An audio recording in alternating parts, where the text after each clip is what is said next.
kuba left right and center wange muzeyi aba n'ensonga zisirwana n'abantu bakulu akufiirako bannange Pastor Bugingo wange aba n'ensonga ze ndowooza omanyi omuntu bw'aba akuwakanya nakigambako kasuku edda sometimes criticism is not bad fe mama wange yasikanga pani kati nga amutwa ne tumutunda ku ssomero ekimwanyi Masaka munda babe Masaka kati abana mtandiko jerega pani waffe nti alimu ettaka nituga tugenda balope wa mama agenda kubagula kemi agenda bakuba biki tata yali musomesa naye yaga abana mubebazi ku meza kwe twali tukandira kukanda okumanyi kwali kwa jaka enfuufu kati ne tulongoosa kati bwe tumala okulongoosa ne tukizuula nti kwaliko enfuufu baana bali be batuyamba kakati ne tulongoose meza ne tugikuuta nnyo ne tutandika ofulumya paani ataliiko nfuufu so omuntu yenna bw'abanga akuwakanyamu oba akukaayanya oba criticizing oba challenging you kisinzira engeri yokiraba omuntu akuwakanya ennyo ayinza okufuula bitter oba better osegekyega kati olumu fuuka better oba mugezi era Katonda aba akusaasidde ebintu ebimu Pastor Bugingo byayogera bw'oyagala omunyiigira oba oyinza obbiraba noga okay ekyo nja kikyusa oba ekyo nja kikola wenti ne kasuku oyo yabeeranga ayogera bati lwaki nga nze okiraninga nti okay okako kankakyuse so ng'omuntu omanyi omuntu ekisinga okubawo ekizibu ku nsi kufa nze natunulako mu ntaana ya maama wange netunulako mu ntaana ya taata wange kati okunvuma oba okunjerega oba kiri kyekizibu olabye ebisinga bw'otunula mu ntaana ya taatawo ne maamawo koololwa okula ne bw'oba olina emyaka 8 oba 10 oba okuze kubanga ensi okitunda boti nga oli kululu. Yes, nkulamusizaako nnyo era ne nkubuuzaako nti gyebaleko gyonna gy'otuusaako engalo. Yo nno ye mukulu Pastor Wilson Bugembe mu bigambo bye eby'empolampola, mu bigambo bye eby'ekimpowooze, mu bigambo bye ebirimu amagezi. Bw'ogenda n'osomako ku comments kw'eyo video gye nagijje osanga abantu nga bagamba nti kati singa abadde Pastor Bugingo nga yayanukula awo singa yavumye dda omuntu, naye Pastor Bugingo olabira ddala nti ye pastor ayogera ebyaddala, ayogera mu ngeri ey'ekimpowooze, ate nga olabira ddala ye pastor aliko omwoyo gwa Katonda. Oyo nno ye Pastor Bugembe. Kakati nno bwe tweyongerayo maaso kankulage akatambi ka Pastor Bugingo avuddemu omuliro omulala. Kankulage akatambi n'oluvannyuma tweyongere maaso. Mwaka gutambula bongera tumanyiira bafe bagwe mu accidenti, bafiire mu buliri, bafe ebikutuko, emitima gyabwe gyabike, bazikirire in the name of Jesus. Gwe mulembe ng'oli mu nnaku, ng'oli mu maziga, ng'oli akuŋŋaanya content, akuŋŋaanya no content asirike ate n'ayongerezaako okwogera.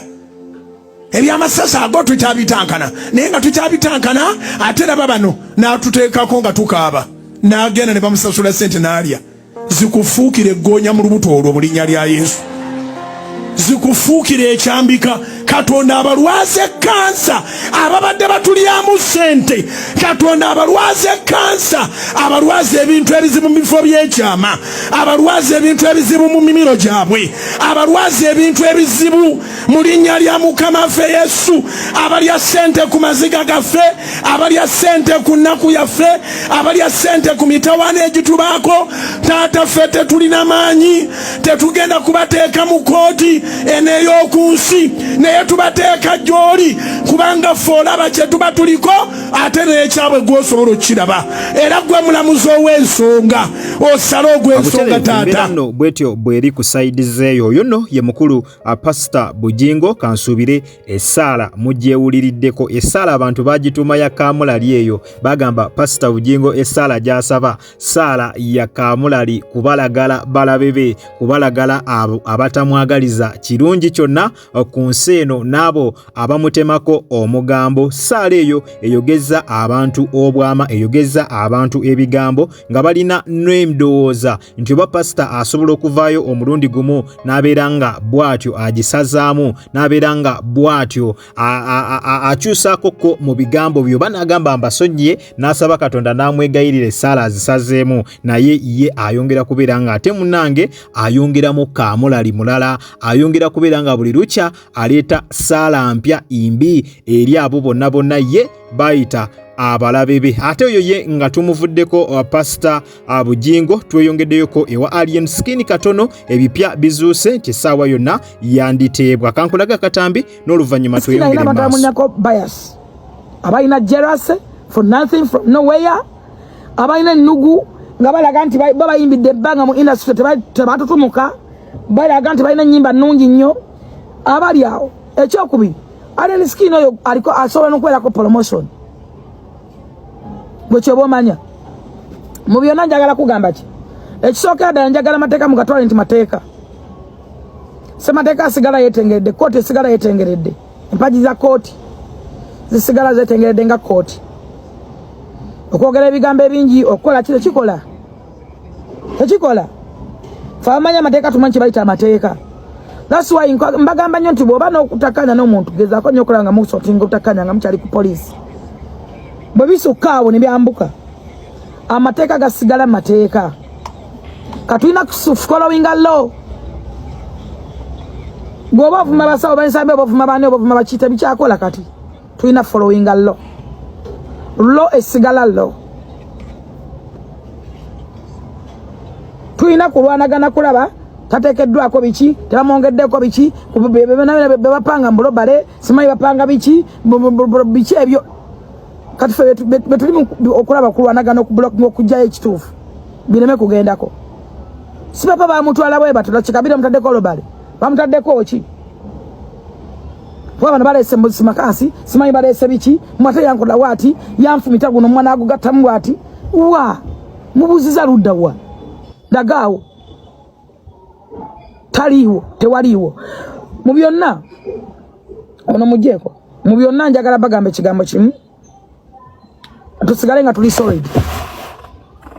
Kubanga ekisooka njagala tuwe kooti ekitiibwa, tuwa abalamuzi ekitiibwa, tubaleke bakola mulimu gwabwe. Televo yonno ye mukyala Jennifer Fulufiga mu bigambo bye kansubire mumwewuliriddeko. Nkyabongereyo n'akatambi maasawo naye nga omukyala ye Fulufiga kansubire mumwewuliriddeko. Ye abaddengawo from day one Fangoni Forest lwe yabeera nga eyingira ensiike ey'okubeera nga esumulula ng'ekuba endongo, era abayiriddewo nnyo omubiri ne mu nsonga zino eza poliisi ez'okubeera nga omukulu yakwatiddwa nga tezinaba kubeera nga weziri, era mpaka kati akyayiwawo nnyo omubiri. Alina ne byayogedde bye batuuseeko mu kulaba nga Alien Skin essaawa yonna ateerebwa. Kankuwa katambi ffe tugenda kola, ffe tukoze kisoboka kisobola okukola.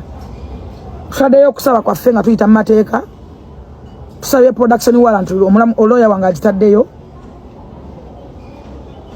tuyise nannyini musango twogere naye, tuli mu kwogera. Katonda kyanaba tusobozeseza kyetujja okuba nga tujeemu, because kati biri mu kooti.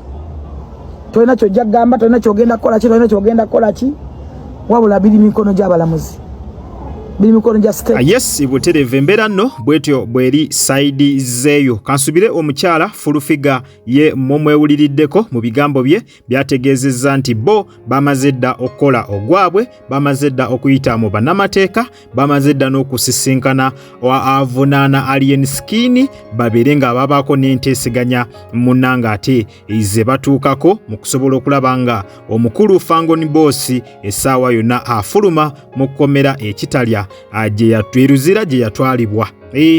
Tuteeseganya zo ategeezezza nti zaatandise dda. Mu kavidiyo kesikulaze oba kenakulaga mu vidiyo enaddako yategeezezza nti n'omukulu Bebekulu yabyenyigiddemu. Mpozi n'omukulu Kapiteni Mike Mukula nti naye ensonga zino yazeenyigiddemu okusobola okulaba nga bakwataganira wamu, bakolaganira wamu okulaba nga omukulu wa Fangoni Boss wa Fangoni Forest essaawa yonna yonna afulumira abawadde assurance evidence temba na kutya temba na kweraliikirira kwonna omukulu ensonga zalimu nafu nnyo era zijja kubeera nga bwe zityo ziggwa. Abaana ba Fangoni ensonga ze babadde basinze okweraliikirira z'ensonga ez'ensambya kubanga n'ensambya si batono babede banene era ne bageza bakwata fayiro ey'ensambya nayo ne bagigatta ku musango guno Fangoni boss kaba kamujjutuse Fangoni boss kaba kaweddemu ddala naye omukulu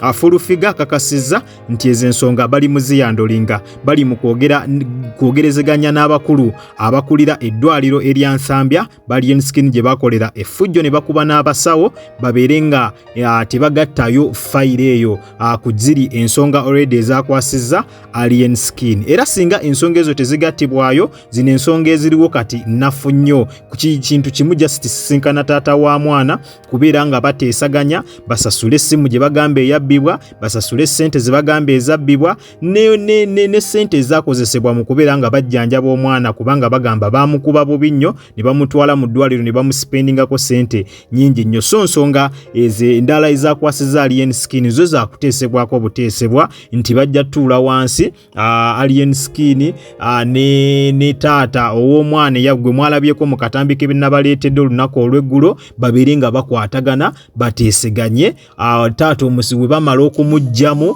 bwe bamala okumusortinga out omusanga akoleki omusanga agende agujjeyo kibeere nga kikoze eki kibeere nga bwe kityo ekiwedde omukulu owa Fangoni abeere nga essaawa yonna ateebwa naye obuzibu bwe bunajjira singa nsambya ereeta fayiro awo obuzibu bwe bugenda okujjira singa nsambya omusango gwayo nagwo guleetebwa mu kooti awo Alien Skin agenda kuba akaweddemu akake kale katusabe omukulu abeere nga munnange bw'atyo afuluma ekkomera bwe kuba kuyiga ayize era next time ajja yiga okwegendereza ng'akimanyi nti buli kintu ekikolebwa ku nsi eno ekibi kibeera n'empeera kakibeera ekirungi byonna biba n'empeera bw'okola ebirungi osasulwa bulungi bw'okola ebibi osasulwa bibi kwegamba ayize alina kyayizeemu era yasaana okubeera nga bw'atyo aweebwa second chance. Butereevu nyongera okujjukiza nti obadde ku Jika Media era nga gwe wenna atanaba kulabika nga osubscribinga